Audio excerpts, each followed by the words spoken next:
Welcome to our channel Gitanjali. Click the like and subscribe button. Don't forget to click the bell icon. If you have any query, please let us know in the comment section. চলে এসেছি নতুন আরেকটি ভিডিওর সাথে। এটি হচ্ছে class 10-এর ভৌতবিজ্ঞানের 3rd chapter রাসায়নিক গণনা। আমরা আগে রাসায়নিক গণনা মানে এই চ্যাপ্টারটার সম্বন্ধে আইডিয়া আগে কখনো পাইনি। মানে রাসায়নিক গণনা বিষয়টা কী আমরা এই চ্যাপ্টারের মধ্যে জানতে পারবো, এবং বিভিন্ন ইকুয়েশনের সাথে যে ভৌতবিজ্ঞানের মধ্যেও বিভিন্ন ইকুয়েশন থাকতে পারে, সেটি হচ্ছে আমরা রাসায়নিক গণনার চ্যাপ্টার থেকেই আমাদের আইডিয়াটা আসবে। So let's start. করছি সেটা হলো রাসায়নিক গণনা বা কেমিক্যাল ক্যালকুলেশন। চ্যাপ্টারটা শুরুর আগে জেনে নেবো যে রাসায়নিক গণনা কি।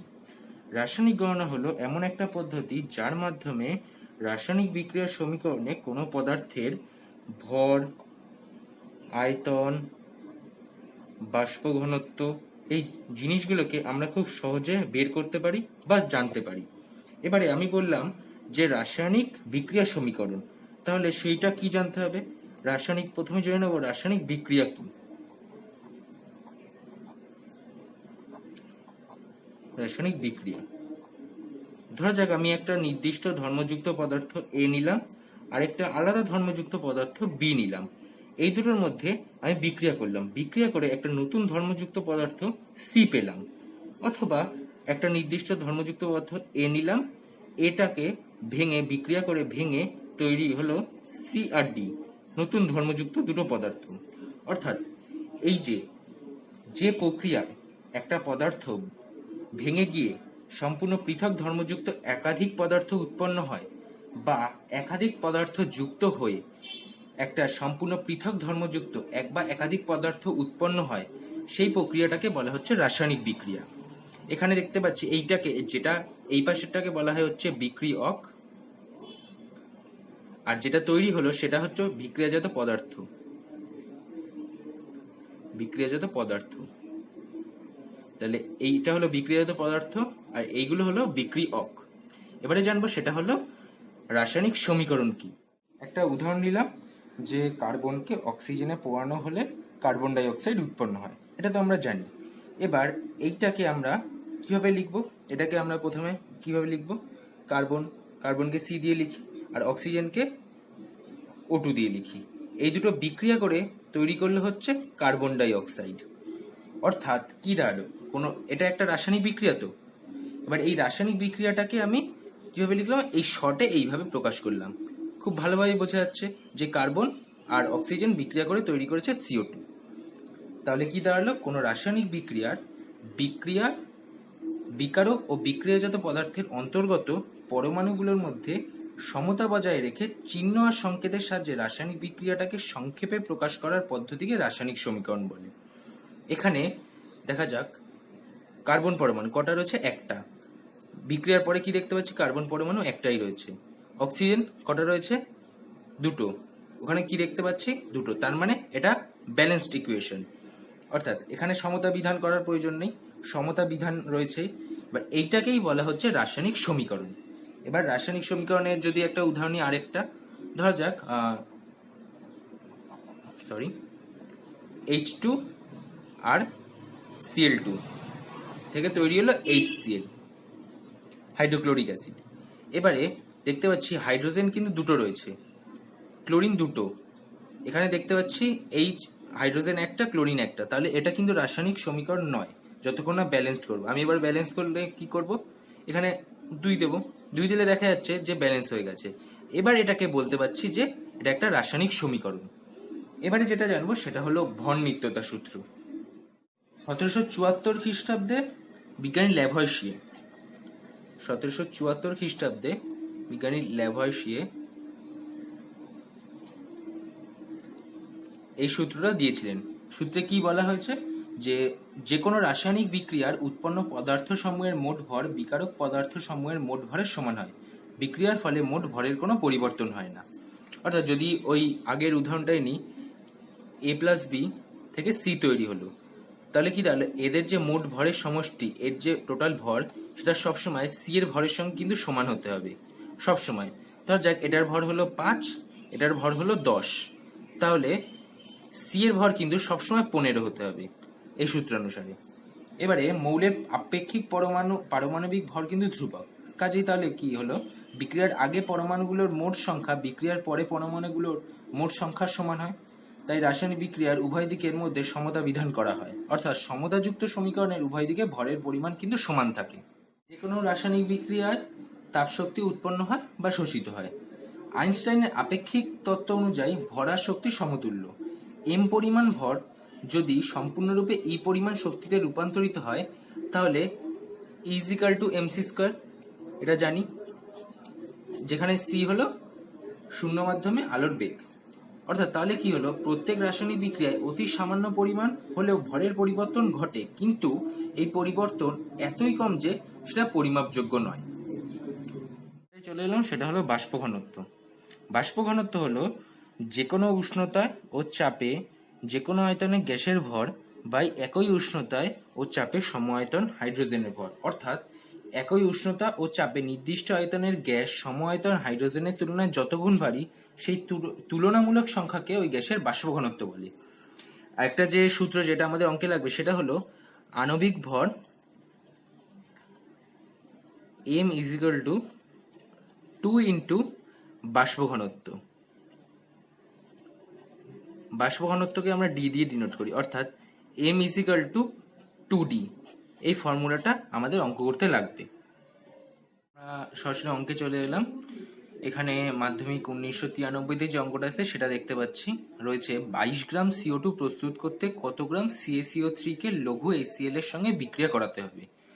দেওয়া আছে ক্যালসিয়ামের পারমাণবিক ভর দেওয়া আছে 40, কার্বনের 12, অক্সিজেনের 16। এবার এখানে প্রথমে আমাদের সংশ্লিষ্ট বিক্রিয়ার সমীকরণটাকে লিখতে হবে। তাহলে এখানে দেখতে পাচ্ছি CaCO3 কে লঘু HCl এর সঙ্গে বিক্রিয়া করেছে, তাহলে বিক্রিয়ক কি CaCO3 প্লাস HCl। আর দেখতে পাচ্ছি কি যে CO2 প্রস্তুত করতে, মানে বিক্রিয়াজাত পদার্থ হলো CO2, তার মানে CO2 উৎপন্ন হচ্ছে, CO2 এর সাথে তৈরি হচ্ছে CaCl2 আর তৈরি হচ্ছে H2O। এইটা হলো সংশ্লিষ্ট বিক্রিয়ার সমীকরণ। এবার এখানে আমাদের কি বলেছে যে কত গ্রাম CaCO3 চেয়েছে আর CO2 এর পরিমাণ বলেছে, তার মানে আমাদের CO2 আর CaCO3 এই দুটোর ভর নিয়ে কিন্তু কাজ করতে হবে। তাহলে প্রথমে আমরা CaCO3 বের করব পারমাণবিক ভর।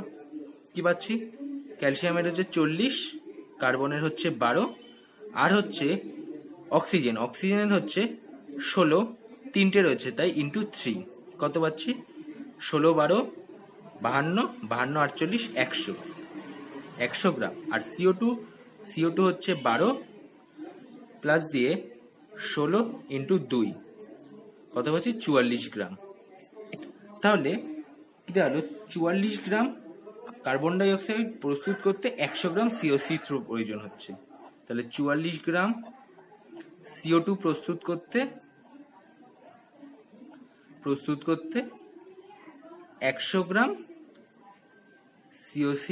CaCO3 লাগছে। তাহলে 1 গ্রাম করতে কত লাগছে, 1 গ্রাম CO3 করতে 100/44 গ্রাম CaCO3 লাগছে। তাহলে 22 গ্রাম, প্রশ্নে কি বলছে 22 গ্রাম CO2 প্রস্তুত করতে কত লাগছে 100 ইন্টু 22/44, 2 কেটে গেল 2, 50, তাই দাঁড়ালো 50 গ্রাম CaCO3।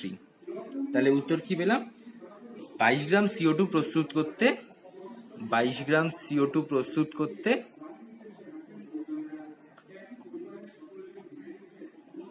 গ্রাম CaCO3 প্রয়োজন। এবার আরেকটা অঙ্ক আমরা দেখে নেব, হচ্ছে 16 গ্রাম অক্সিজেন তৈরি করতে কি পরিমাণ পটাশিয়াম ক্লোরেট প্রয়োজন। পটাশিয়ামে দিয়ে দিয়েছে 39, ক্লোরিনের 35.5 আর অক্সিজেনের 16 দিয়ে দিয়েছে। আচ্ছা, এবারে এখানেও আমরা সংশ্লিষ্ট সমীকরণটাকে লিখতে হবে। KClO3 থেকে পাচ্ছি হচ্ছে KCl প্লাস O2। এক্ষেত্রে কিন্তু ব্যালেন্সড নেই, তাহলে আমাদের আগে ব্যালেন্সড করতে হবে। তাহলে এখানে দেখতে পাচ্ছি যে KClO3 ও এখানে দুটো রয়েছে, এখানে তিনটে রয়েছে, আর ক্লোরিন একটা, পটাশিয়াম একটা। তাহলে আমাকে সমান করতে গেলে আমি এখানে প্রথমে 3 যদি দিই তাহলে এখানে কতটা হলো 6টা, তাহলে এখানে 3টে রয়েছে, তাহলে এখানে আমায় প্রথমে 2 দিতে হবে। 2 দিলে তাহলে অক্সিজেন 6টা হয়ে গেল।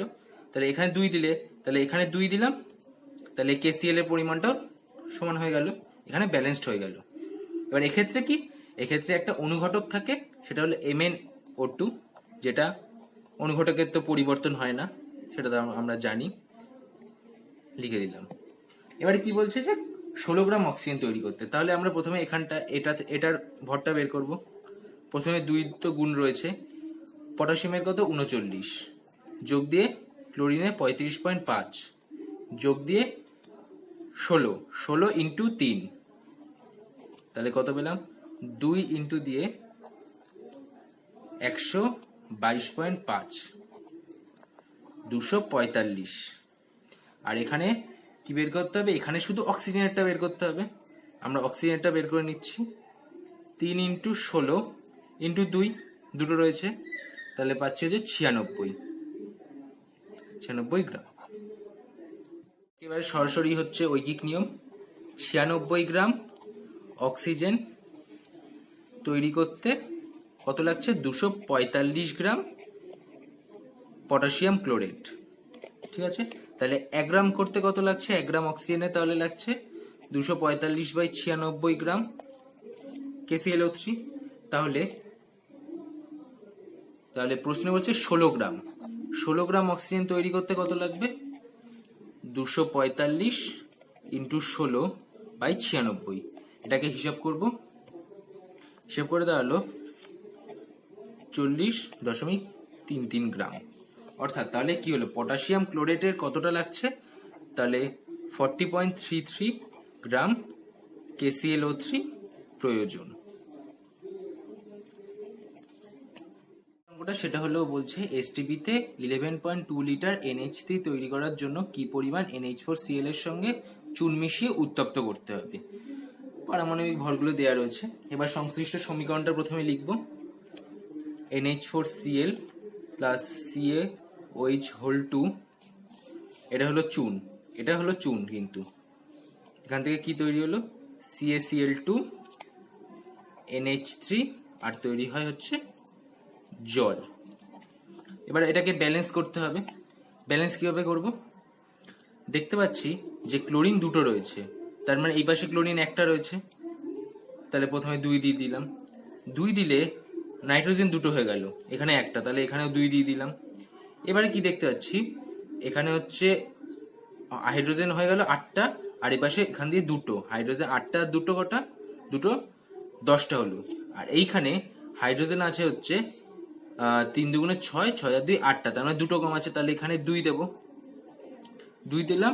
আর এখানে অক্সিজেন দুটো ছিল, এখানে দুটো হয়ে গেল, ব্যালেন্সড হয়ে গেল ইকুয়েশন। এবারে কি বলছে, হচ্ছে 11.2 লিটার। এবার এটাকে আমরা চাইলে গ্রামে নিয়ে যেতেই পারি, কিন্তু আমরা গ্রামে নেব না। আর এদিকে চেয়েছে হচ্ছে কি পরিমাণ NH4Cl, তাহলে আমরা একটা ওজন, একটা গ্রাম, একটা গ্রামে আর একটা লিটারেই বের করব। অর্থাৎ লিটারটা বলে দিয়েছে, এখানে কি পাচ্ছি, এখানে হচ্ছে NH3 মানে কত, মানে হচ্ছে 1 মোল NH3, তাহলে 2 ইন্টু 22.4 লিটার, ওজনটা আমরা জানি 22.4 লিটার। আর এখান দিয়ে আমরা NH4Cl এরটা বের করে নেব, 2 ইন্টু দিয়ে 14, যোগ দিয়ে হাইড্রোজেন হচ্ছে 4 ইন্টু 1, হাইড্রোজেনের 4টে রয়েছে, যোগ দিয়ে 35.5, তাহলে বেরোলো হচ্ছে 2 ইন্টু 53.5 গ্রাম। আর এখান দিয়ে তো এটা, তাহলে এবার অঙ্কে চলে যাবো ঐকিক নিয়মের। তাহলে STP-তে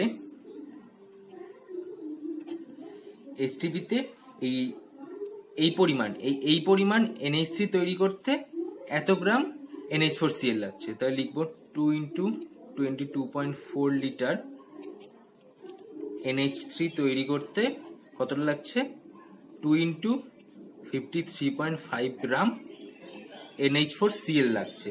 এবারে 1 লিটার NH3 তৈরি করতে কত লাগছে, 2.53.5 বাই 2 ইন্টু 22.4 গ্রাম NH4Cl। এবারে হচ্ছে প্রশ্ন বলছে 11.2 লিটার, তাহলে 11.2 লিটার NH3 তৈরি করতে লাগছে 2 ইন্টু 53.5 by 2 into 22.4 into দিয়ে 11.2 ক্যালকুলেশন করে দাঁড়ালো 26.75 গ্রাম NH4Cl। অর্থাৎ কি পেলাম, অ্যামোনিয়াম ক্লোরাইডের পরিমাণ হলো NH4Cl এর পরিমাণ হলো 26.75 গ্রাম। দেখছি বলছে ম্যাগনেসিয়াম অক্সাইড ও ম্যাগনেসিয়াম কার্বনেটের একটি মিশ্রণের 6.23 গ্রামকে তীব্রভাবে উত্তপ্ত করার ফলে 2.2 গ্রাম ওজন হ্রাস পেল। মিশ্রণটির শতকরা সংযুক্তি নির্ণয় করি। এক্ষেত্রে যেটা জানতে হবে সেটা হলো ম্যাগনেসিয়াম অক্সাইড MgO কে যদি হিট দেয়া হয় তাহলে এটার কোনো পরিবর্তন হয় না।